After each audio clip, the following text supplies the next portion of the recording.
drivers make freaking mistakes, man. This is just what happens. Sometimes you don't, you're not working at your optimal. But having one or Yeah. two races where that happens doesn't mean that you forget everything that's happened for like the 3 years beforehand. And that's what was happening with Carlos. How about look at Max Verstappen? Because we're not talking about Carlos Sainz Jr. here, are we, Shez? That's not what we're on Well, about well, here. Charles but we are. Leclerc. That's the No, problem. no, well, that is Charles Leclerc's problem. Because if he's performing each and every single week to his uppermost potential ceiling, then the comparator shouldn't be Carlos Sainz. It should be Max Verstappen. Shez. But he still has a delta to drive to. He would have been 2 seconds ahead had he pitted straight away. At one point it looked like he was going to lap the field at one point before they released him.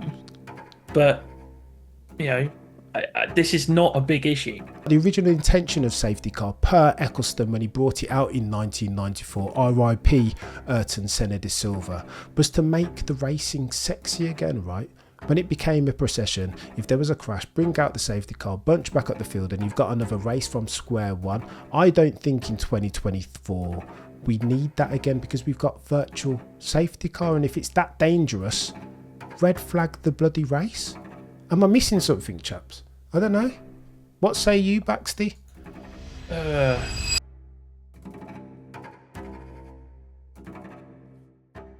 Hello and welcome to another episode of The Shakedown. With me as always, my brethren, my brothers, my friends and yours, Cezinho and Baxty. How are we doing, gents? It doesn't matter how you are doing, because on this day we need to talk about some F1age, do we not? Do we not? I think we do. What's been happening?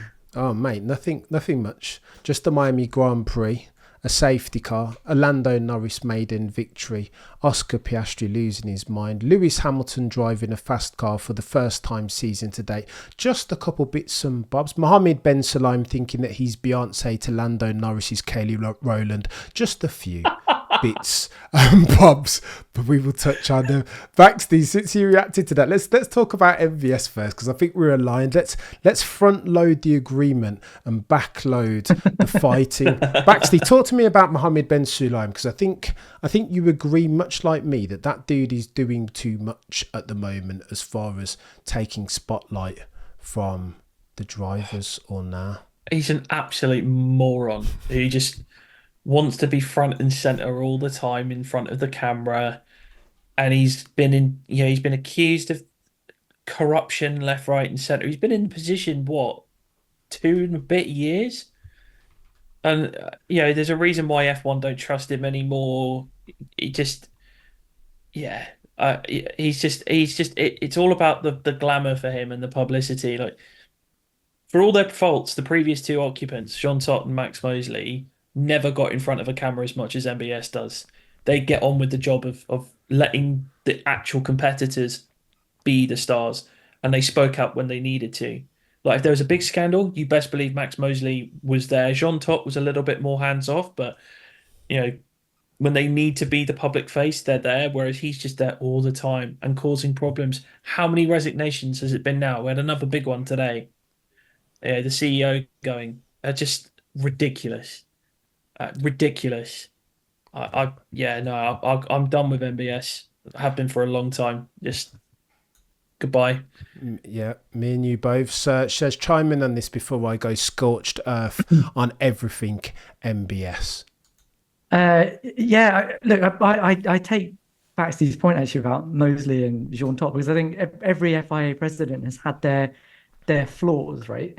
Max was very much making shady deals in the background and sort of tinkering with the essence of Formula One, like the rules and regulations, like big rules and regulations, and trying to force those through. That was a problem too. The reason he ended up going, aside from the stuff that was in the news of the world, was the fact that he was trying to bring in a $40 million budget cap. MBS seems to sort of try and have his voice out there a lot and make a big show of things. And I think he created that CEO role that you've just talked about so that he could do that and not have to, not mess with the internal running of the FIA, which has improved, I think, even with him in charge. The only problem is, and it goes back to that thing that you guys, that actually your friend Ahmed said, that Man, we're not going to have very many opportunities where a person of color can be in charge of the FIA. And when you've got someone that is just this thick-headed, are we ever going to get an opportunity again? I totally agree with Ahmed on this. That for me is the biggest problem with MBS is that there's already so many stereotypes out there, and he just sits there and plays to every single one. And it's just going to make life so difficult for other people in his from his demographic and mine and yours that are gonna that want that role in the future. Very well said, sir.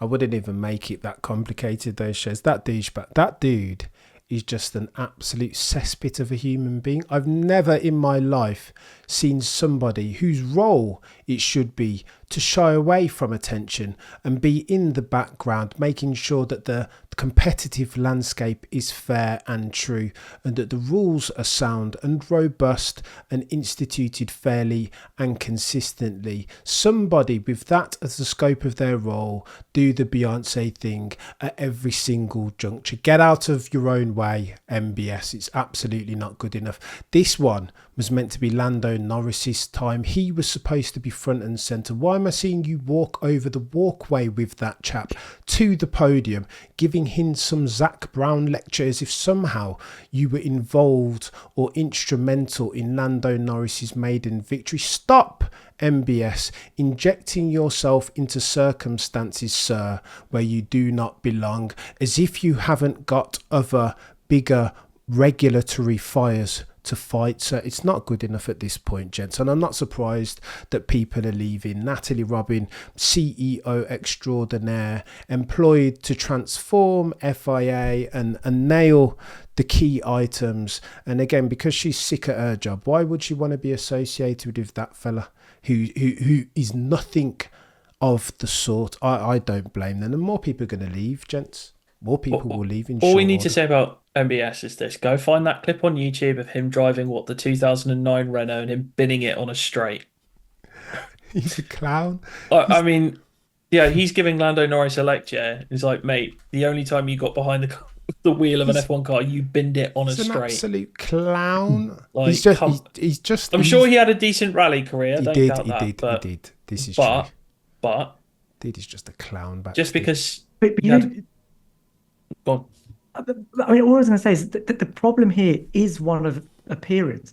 The people that have been working at the FIA that have left, they're all impressive people with great CVs. You know, Natalie Robin came from the automotive world, and brought some of that expertise to the FIA. And you cannot say that what she brought and what Steve Nielsen brought, all of the people that have left recently, that they didn't bring positive impact to the FIA. The problem is that all of the positive stuff that's happened in the background, there has been positive stuff, is overshadowed by the stuff that's happening front and center of camera. Well, that's all that anybody cares about, Shez, because that's all that we see now. That's all that we see. But a Perception is lot of reality. those, yeah. But the way that MBS came into this, you know, where he said, "Look, I'm going to leave the running of the FIA to other people." He actually has done that. He has. It's just that he's then made it about him in front of the camera, and that's what's detracted from the good stuff that's actually happening at the FIA. And there's a disconnect there between reality and appearance. I honestly, Shez, I don't know what more to say about this. I will full stop it there. Shez, actually, let me challenge back on this. What good stuff has he Please. instituted? Because and this is maybe me being a noddy F1 mind, but in front, like at face value, all I see is the FIA in real time dropping more balls each and every single time as far as safety car, which we will get onto in short order. But educate me for a second, Shez. What have they done so well? I mean, two examples. The first is the obvious one that we've just talked about. The role that Natalie Robbins come out of, that CEO role, is the first time that role has been a thing at the FIA, and actually separating the president's role from the day-to-day running of the FIA, I think was a brilliant move, because it means that someone is dedicated to just making sure that not just F1, but all of the other championships that are managed by the FIA are run properly and have adequate attention paid to them. One. Second, F1 specific, not everyone's going to agree with me about this at all, but the fact that they have the FIA have gone about looking at both the technical and sporting rules of F1 with a microscope and try to work out how we can get from where we are at the moment to an objective, i.e., better following, more consistent stewarding. And I know that hasn't been fully achieved yet, but it's not. Listen, I agree with that, right? I agree that it hasn't been, but it's not like that's something that's brand new. There have been stewarding issues throughout the history of the FIA. It's just that we've kind of glossed over when Charlie Whiting was inconsistent because it was Charlie Whiting, but it's not like it didn't happen when he was the race director as well. But the fact that they have actually gone out and tried to codify what it means, what the rules are for overtaking. They came out with the draft. It wasn't particularly clear. They've tried to revise those again. All of those things are iterative things that are happening. It may not work straight away, but the fact that they're being iterative about it and trying to make the product better, how can you blame them for that? How can you say that that's a bad thing? Well, I will see that, Shez, and I will raise you this. You can blame them because they haven't been successful, not anywhere near. And hold on for a second as well, Shez. How very dare you blaspheme about Charlie Whiting?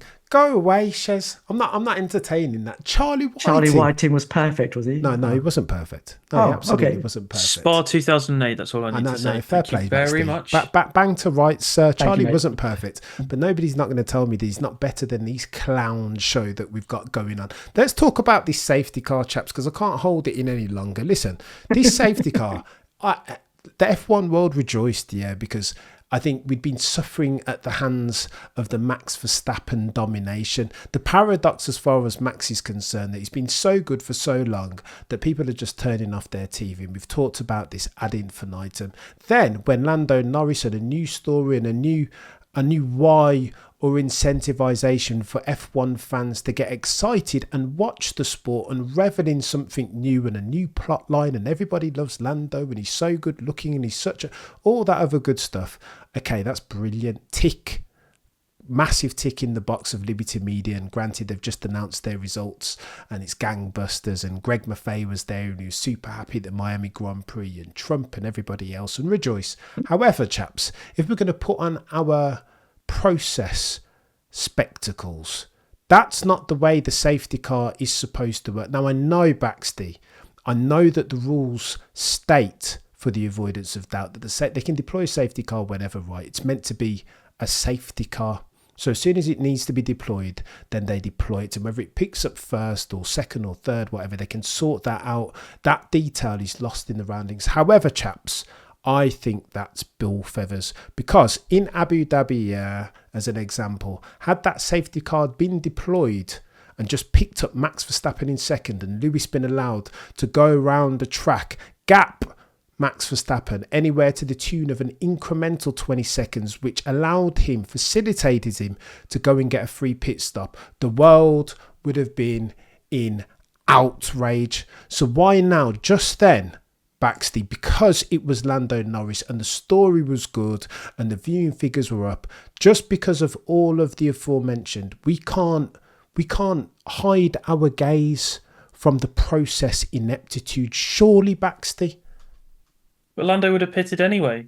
And he had an 11-second lead when the safety car came out, and you lose 9 seconds in a short pit lane. So he would have had a 2-second advantage over Max under that safety car. I don't... And it wasn't like they would have had... He was ahead when the safety car happened, so they would have had to have...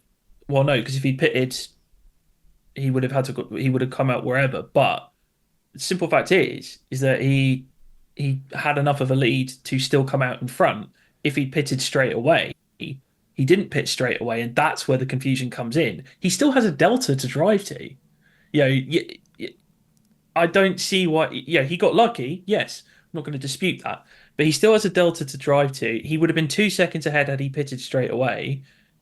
At one point it looked like he was going to lap the field at one point before they released him. But this is not a big issue for me But personally.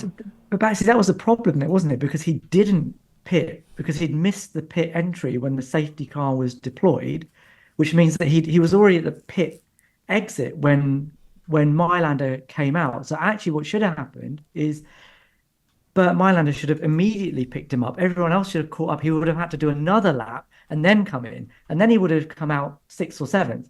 That's the reason why it's an issue. I get that. I do get that. But also, Bert Mylander missed him. So if you missed him, then you're going to have that delta. The Lando is going to the delta. The time that he loses driving to the delta is less than what everyone loses driving behind the safety car.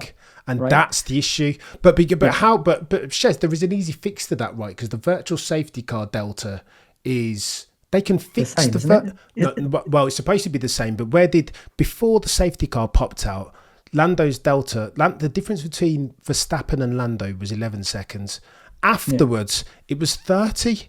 So because he's got that delta, isn't it? Yeah. Yeah. So fix that bloody delta then. There should, by the time Lando, if he's driving to a delta that the FIA manage and fix in real time, whether that's virtual safety car, then surely, if they're not noddy, then they should be able to fix that delta. His delta and Max Verstappen's delta should be the same. The safety car can drive at that delta. What I don't understand, there's something that I'm missing here, chaps. When Lando comes to pit, the time between him and Max Verstappen should be the same. It can't be 11 seconds by the time the safety car comes out, and then 30 by the time that Lando pits. Somebody needs to do some mental arithmetic here in the best, most intelligent sporting formula in the world. It's nuts. And to your point, Baxty, I've heard people espouse this thesis. Well, then let him pit with 11 seconds. I'm not sure that I trust the 9-second delta loss, but let's assume for the sake of the argument that it's correct. A pit stop, when you've got a margin of 2 seconds to execute it and get the tyres on and off, is a very different proposition to having 30 seconds in hand, right, Baxty? Let him do it then with 11 seconds. We can't say, oh, well, he would have pitted anyway and come out anyway. That's not the way that sports works, right? Not in my mind. If this is WWE in sports entertainment, then let it be such. If we're using the safety car to spruce up the racing and reset everyone, then cool, let it be that. But if it's a safety car, then make it be a bloody safety car. Or, as my guy Windsor has put forth, why do you even need a safety car? Safety car, the original intention of safety car, per Eccleston when he brought it out in 1994, RIP Ayrton Senna de Silva, was to make the racing sexy again, right? When it became a procession, if there was a crash, bring out the safety car, bunch back up the field, and you've got another race from square one. I don't think in 2024 we need that again, because we've got virtual safety car, and if it's that dangerous, red flag the bloody race. Am I missing something, chaps? I don't know. What say you, Baxty? Lot to process there. On your point about the pit stop, I would counter that simply by saying that McLaren is one of the best pit crews in the pit lane. I mean, I think they are probably third to Ferrari and Red Bull. I mean, of course, they set the world record last year, and they are consistently one of the fastest pit crews. So if there's a pit crew that I would back to do a good pit stop under that pressure, it would be McLaren. If it was Mercedes, I wouldn't. I'd just be like, yeah, good one, boys. But if it was McLaren, Red Bull, Ferrari, I'd trust them to nail it. I mean, look, this is all motorsport happening, isn't it? This isn't. This isn't Abu Dhabi where you've got a race director sort of manipulating events and positioning cars next to each other and not basically making the rules up on the fly. Is it not though, Baxty? No, because how? So he goes past the pit entry and then they send the safety car out. That's just an unfortunate event, basically. There's not a lot you can do. You can't account for that. That's not something you can run simulation on. Now How that's just something Baxter that, just bring out the bloody safety car.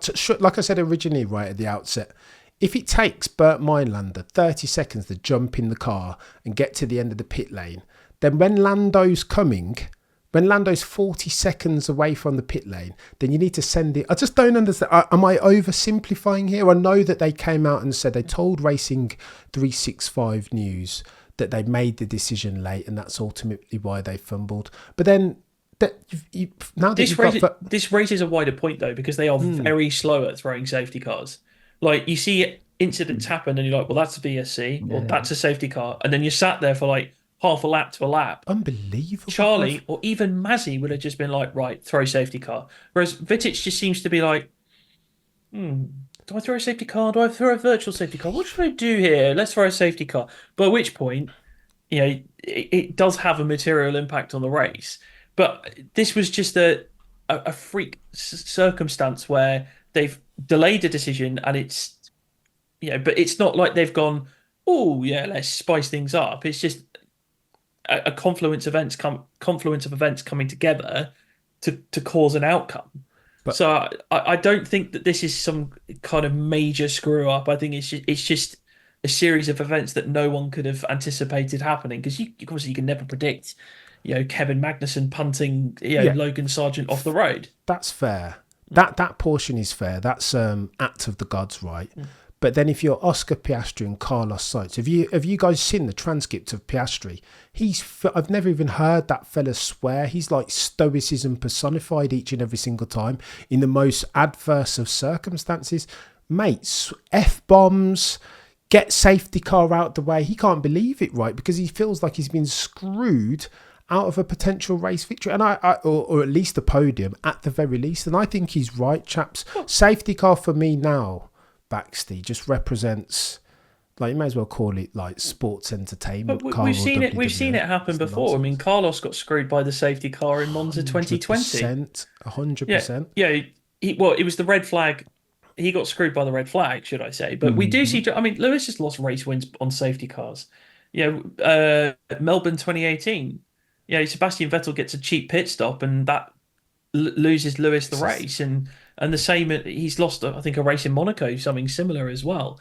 And other drivers have lost races because of safety cars. I think Verstappen and Bottas probably would have beaten Lewis in Imola in 2020. Oh, but then they chucked a safety car, and Lewis got the cheap pit stop. See you later, just because he was in the right position. The stewards can't, and the clerk of the course can't predict where a car is going to be at any point in time. So when they decide to throw the safety car, oh crap, Lando's already past where Bert Mailander's going to be. Well, tough shit, basically. I think this is chaos now. You know what? As at May 2024, Shez, do we need to have a serious safety car conversation? Because we've got virtual safety car and red flags are still a thing. I'm not sure that we need an interim tyre of a solution per se in the safety car. At this point, do we not just go shares with virtual safety car or red flag? What's the circumstance specific that you would need yourself a safety car and not leverage the aforementioned? I think VSC is the intermediate tyre, isn't it? For me, that's it, because the safety car. For me, the safety car is a way of absolutely neutralizing the race. You're never going to get a bunch of racing drivers at a delta that's so slow that it's gonna allow you to be as safe as it is behind the safety car. How often do we hear drivers behind the SC saying, "Oh, he's going too slow"? They can't drive that slow if they're asked to do it on their own and drive to their own delta. I don't think that's going to happen. And the safety car, I think, as Baxley said, every safety car is going to benefit one person and it's going to disadvantage another. It happens every single time. And it's the same with the VSC. The law of unintended consequences means that you're going to put a VSC out for everything. And every single time someone's going to say, that came at a really bad time for me. And it came at a really good time for me. There isn't one fix that always fixes everything without having any flaws to it. There never has been, and there never will be. But the safety car is a tried and tested solution. The VSC is a nice intermediary when you've got something that can be cleared away quickly, but I don't think it's a fix-all for everything. When you need everyone to go super slow, I don't think it does it. And I don't think a red flag and the disruption that causes, and the fact that you absolutely nullify everything, where you literally get a free pit stop and you get carte blanche to fix all the damage on your car, is a way to solve it. So I can give you an example from this very weekend that's just passed, and that was the sprint race when obviously there was the pile up in turn one, and that created a load of debris on the track that the drivers were then forced to go through the pit lane. And obviously we saw what happened with Lewis. He went massively over because he forgot to put his pit limiter on, and he went massively over the speed limit. It gave him a drive-through penalty, subsequent 20-second time penalty. And I think that's a good instance when you can have a safety car, because then they can lead the cars safely through the pit lane, and give them that opportunity to not get punctures by driving over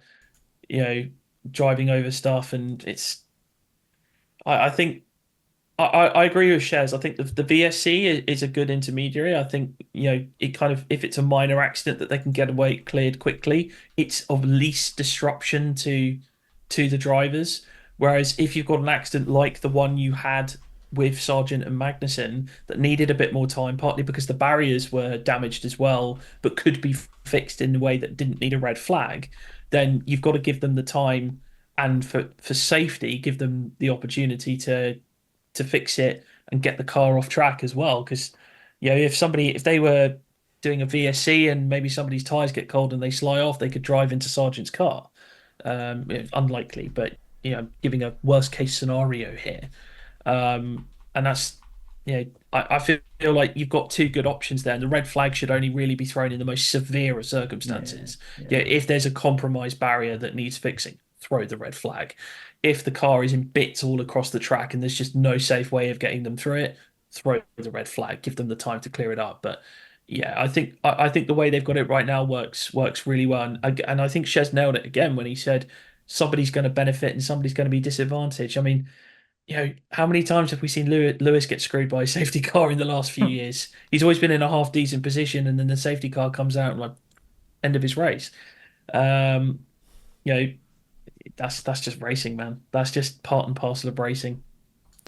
I don't believe in it anymore, Baxter. I think we should be better than that.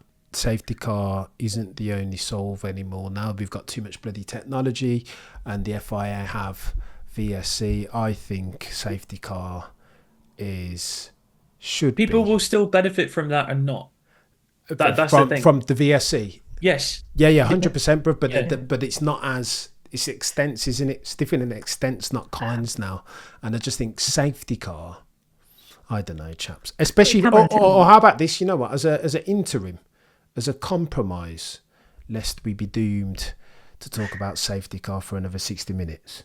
As a compromise, how about we leverage safety car effectively? How about every time we use safety car, it doesn't result in a controversial circumstance like Abu Dhabi, because they don't, do you know what I mean? They bring it in a lap before it's meant to be brought in per the rules and set a different precedent. Or how about we deploy it, change the rules every time safety cars to be deployed. If we can't catch up the lead, another lap under virtual safety car, deploy Lando and have him come out picking up the lead. I just don't see why this is so complicated. Or stop them having pit stops under the VSC or the safety car. That used to be the rule, didn't it? Which is why the whole Singapore thing happened. Bang. Yeah. So ergo, I think the conclusion from all this is that there needs to be a rethink in the rules around safety car, and if they are going to institute it properly and uniformly. But there goes I, expecting things off of the FIA, whom you've just complimented, Shaz, on their improvements erstwhile for things. I think I'm expecting things of them. Can't fix everything all at once. So. This is true. But I digress. Right, man, let's talk about McLaren quickly. As the competitive landscape, apparently, if F1 Twitter is to be believed, has changed for the better. Baxty, a McLaren in the hands of Lando Norris genuine competitors as far as the Drivers' Championship's concerned in 2024 to one Max Verstappen's RB20? Not this year, I don't think. I mean, obviously, it was a very impressive performance by Lando, and I think the most impressive thing, yeah, he got the luck, but he then gapped Max by 7 seconds. Okay, look, Max did have some floor damage, but I think what was impressive with Max is he was not using that as an excuse. He just said, "I got beat." Simple as, and that's measure of the man. I don't give Max a lot of credit, but he deserves it there. Um, yeah, I think I think they were probably solidly third. I think they're now probably going to be challenging Ferrari a bit more. It'll be interesting to see what Oscar does with the full upgrade package on his car, because obviously he only had half of it in Miami, whereas Lando had the full package. But yeah, I think they can definitely take it to Red Bull. Whether they can beat them regularly, I don't think so. I still think Max is going to walk away with the championship pretty easily. But if he has to work for it a bit harder, great. I'm all for it. And it will make him look better in the process. So it's a good shout. It is a good shout. Shez, talk to me, bruv, because I know you're a big Oscar Piastri fan. What do you think about McLaren's chances of challenging Max Verstappen? Am I drinking out of the cup of copium, or is there some serious teeth to this new McLaren car? I don't think it's about the car necessarily. It's more what it speaks to about the infrastructure at McLaren, the fact that they seem to have got their processes right, and you know how much I love a good process. But the fact is, here in Miami, without that safety car, I don't think Lando was a nailed on winner of that race. And the fact is that there was still a major flaw in that car, which is that it couldn't handle being on the soft tires. So it wasn't able to qualify high enough to make that track position, without the safety car pay. Sorry, it wasn't enough for the race pace to pay because they didn't have track position, right? And that's still a major flaw. Ferrari, I still think, have the best sort of overall balance in terms of how they're coming up against Red Bull, in that they've got outstanding qualifying pace, and now they're starting to get the race pace. I think Stella said afterwards that McLaren was still sort of one big upgrade package away from really being able to do this consistently, and they're not there yet. So, yes, really encouraged that in Miami McLaren were able to show really good race pace. I mean, like Lando was Verstappen, wasn't he, in the final stint? But if you're not able to put your car in a position where it's able to do that in qualifying, then it's meaningless. But whether or not they can bring that pace more consistently later on in the season, don't know. Hopefully. Here is hoping, Shez. I tell you what, though, I think Max Verstappen in the post-race conference cut a rather ominous figure. I don't think I think he was genuinely happy for his good mate, his best friend on the grid, Lando Norris, in his maiden victory.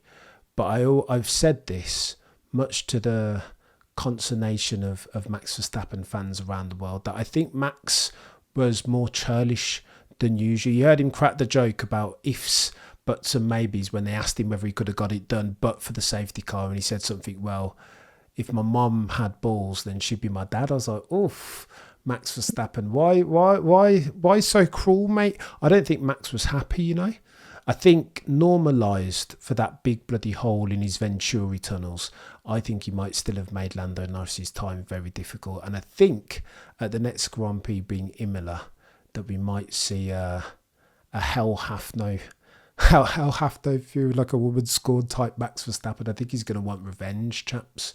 He's going to be very serious. And these guys, God help us if Ferrari, in their tests that they're conducting this week, haven't brought some, or don't realise some noticeable improvements, because I think Max is going to want to take names next time. I will say this, Lando is very quick around Imola. He's always been very quick around Imola. Very true. That he's an Imola and Austria guy, isn't he? Yeah.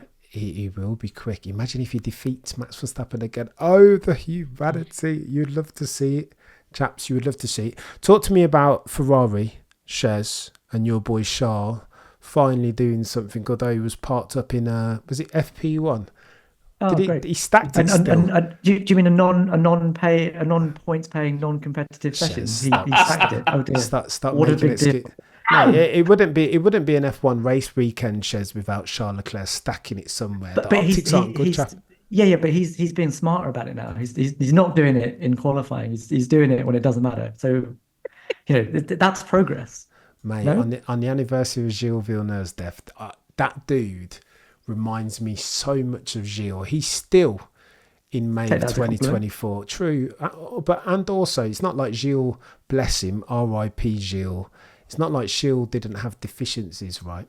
And I think Charles is still the embodiment of win it or bin it. I don't see that. Where was the Bennett? Where was the Bennett this weekend? But it was okay, fair, not this weekend. So I'll give him that. And he drove well. He came back and he faced down the adversity. But that's something that he's never lacked for. Adversity's focus and minimising for unforced errors has always been his challenge. And I'm not sure, Shez, that I see that trending to zero. Okay. Not as much as I'd hoped from the fella. Like I'm not going to say, like I did before, that Charles Leclerc has never made a mistake. That would be inaccurate, disingenuous, inaccurate. But he's doing kind of what I expected him to do. That okay, he had a bit of a deficit to Carlos Sainz for what, 2 races that they were at, that Carlos was ahead of him.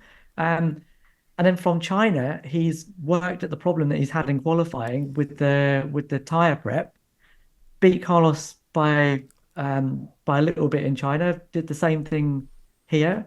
Be careful though, Shez.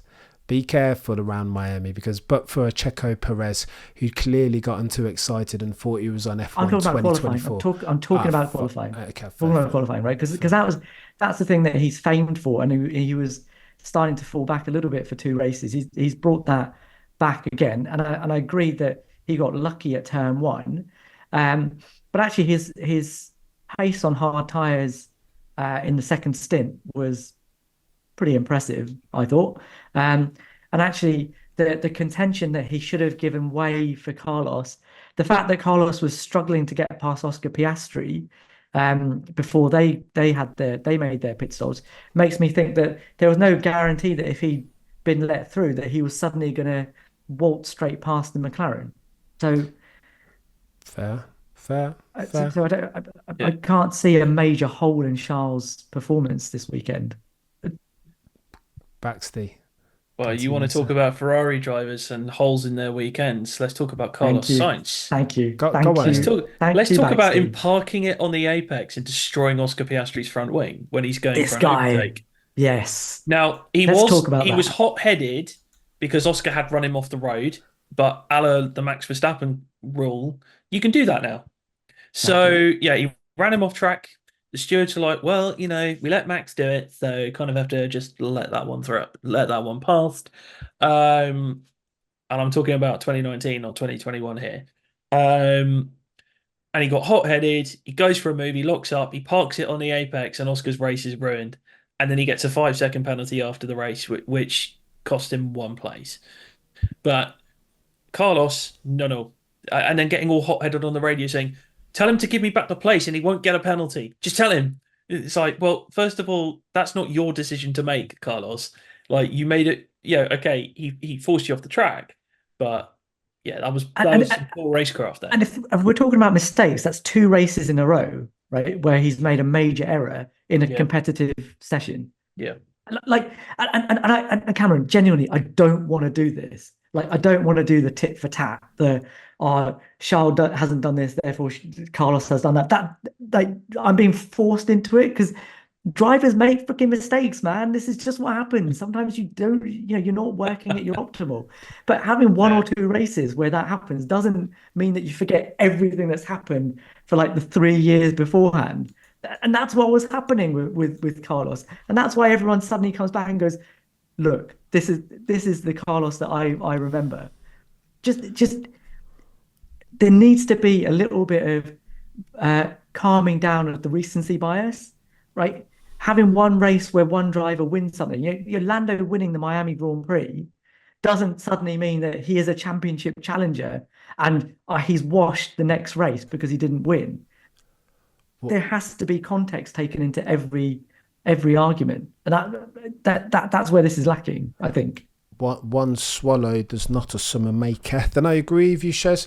But you can leverage that at Charles Leclerc, right? If he's a single race merchant, then do you know what I mean? Let me see how he gets on over the course of the 24 races. I'm not going to give him props because he's had an upturn in form. He was lucky to beat Carlos Sainz Jr. If Checo Perez knew what time it was and remembered that it was turn 1, lap 1, then Carlos Sainz would have nabbed Charles Leclerc yet again. I think, here's my prediction. Here's my prediction for you, Shez. Carlos didn't have his... I think Carlos has...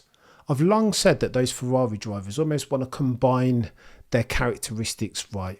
Charles Leclerc's ability to come, he's out and out raw speed in absolute terms, and his ability to face down adversity.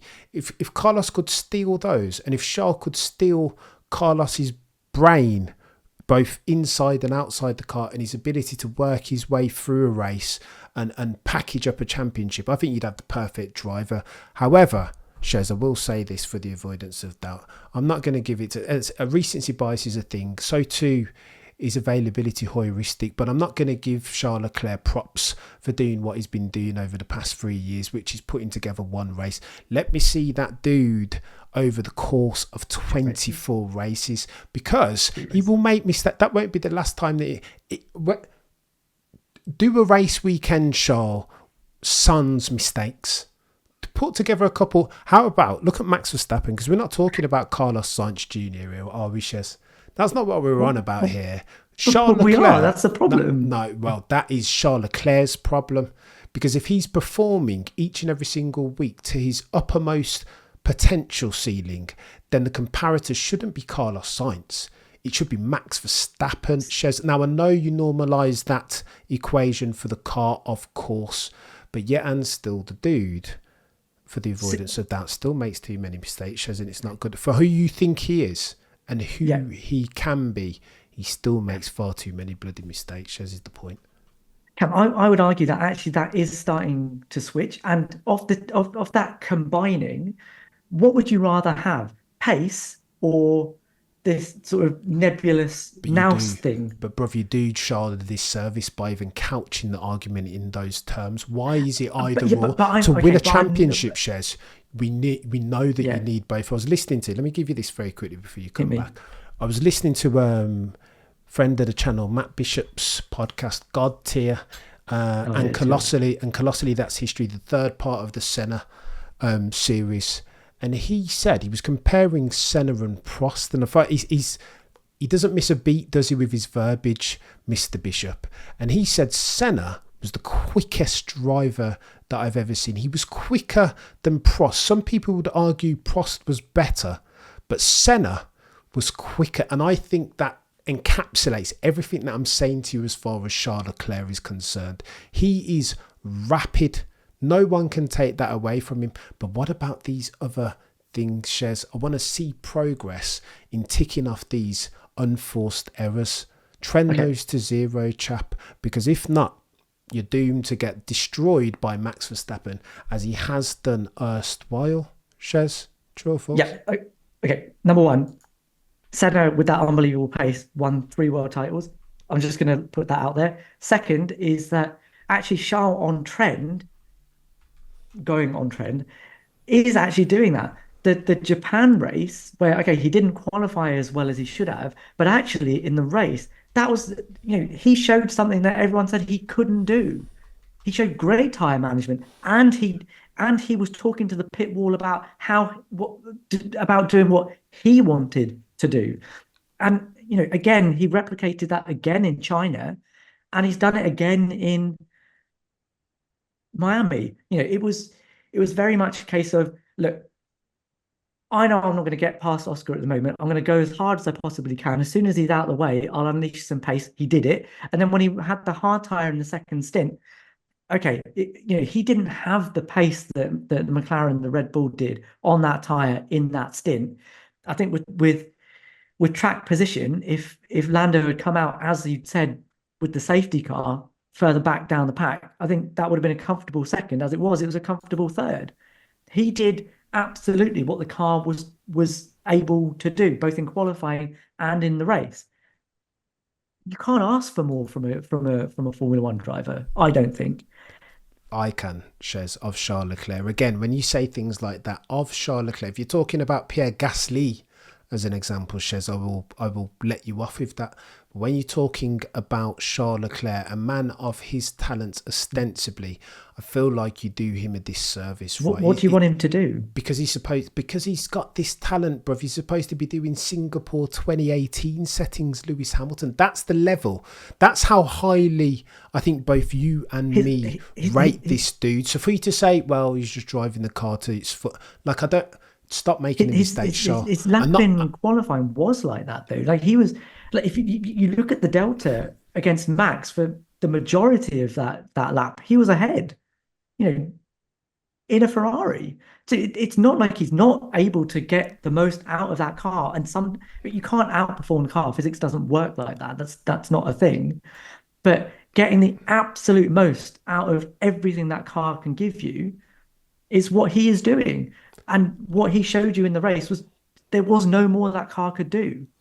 Let's see, Shez. If Charles Leclerc was a stock, I would be short. We will talk. We will talk again. I will reserve judgment. Let's give him another 6 races, let's say. And if I don't see any unforced errors between now and then I will defer to your infinite wisdom. Baxter, talk to me very quickly about Logan Sargent. Are we going to see Andrea Kimi Antonelli in a car, in a Logan Sargent shaped monocoque between now and Monza, do you think? Well, I think there's been all these rumours, hasn't there, which then Williams and Mercedes have kind of been like, oh, no, we haven't done that.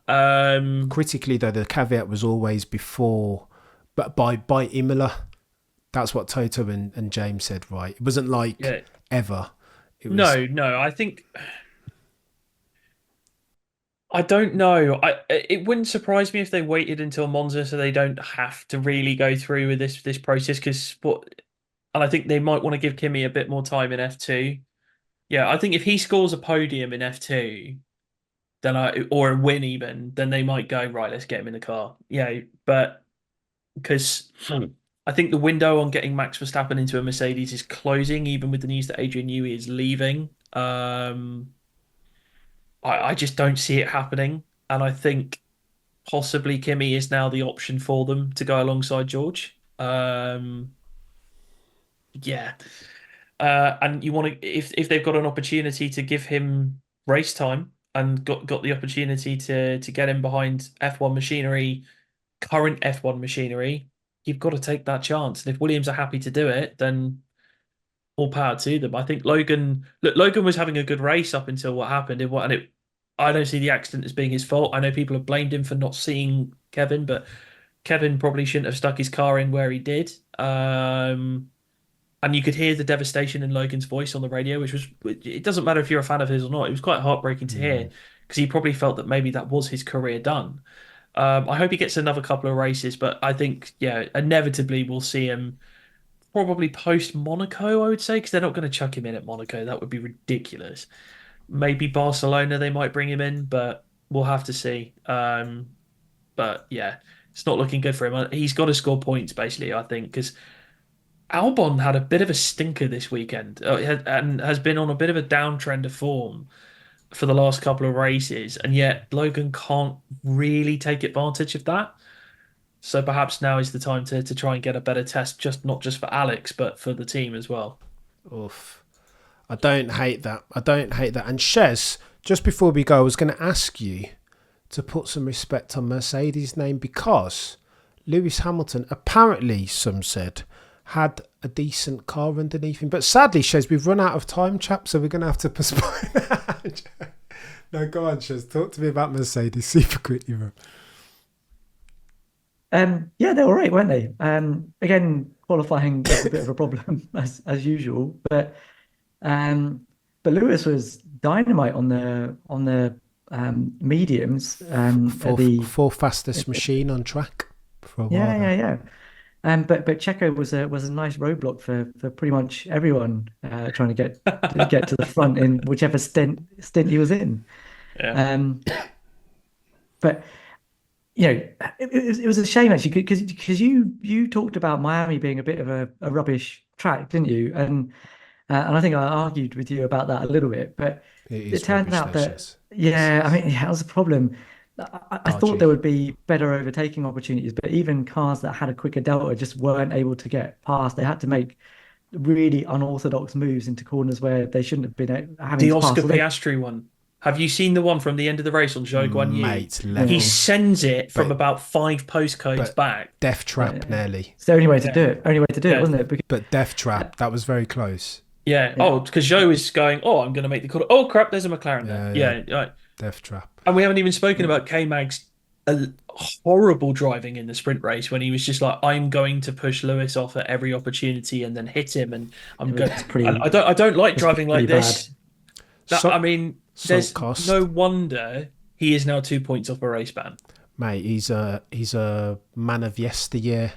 He's K-Mag. He won't be here next year. Bless him. And again, people talk very highly. Matt Bishop in particular and Richard Williams on their podcast speak very highly, I think, of K-Mag. Peter Windsor too. I mean, he was meant to be really good. One of those ones like Hulkenberg, but it's crazy to think how Hulkenberg has outstripped him, the extent to which he's outstripped him. But I don't know. It's Bishop's worked quite closely with K-Mag, hasn't he? So like there's he's A link quick. there. yeah, there's a bit of a personal link there. He's very quick. Is K-Mag. But hey, I digress. Right, chaps, decent episode. Shall we wrap there? Unless there is any other business, Chezinho and Sabaxty. No. I did want to talk about Trump, but we haven't got time, have we? Holy smokes. Nah, cancel. Baxy's like, why did you even bring that negative cloud upon this podcast? The orange Cheeto. There was enough orange. There was at the enough Miami orange, Grand wasn't Prix. there, in the papaya coloured garage. It was all down to me that he won. There's something Winning. this is another reason that the whole weekend kind of cheesed me off, because are we non-political in F1 or are we politicising? Mohammed Ben Sulayem, Zach Branner, put that question to you, but I digress. Chaps, you guys have been legends. That has been another episode of the Shakedown podcast. I've been your boy Cameron. For Baxty, for Shez, do myself and yourself a favour by liking, comment, subscribing if you're on the YouTubes. If you're listening on a podcasting platform, 5 stars por favor, and a cheeky follow wouldn't go amiss. Between now and next time, as always, look but never stare.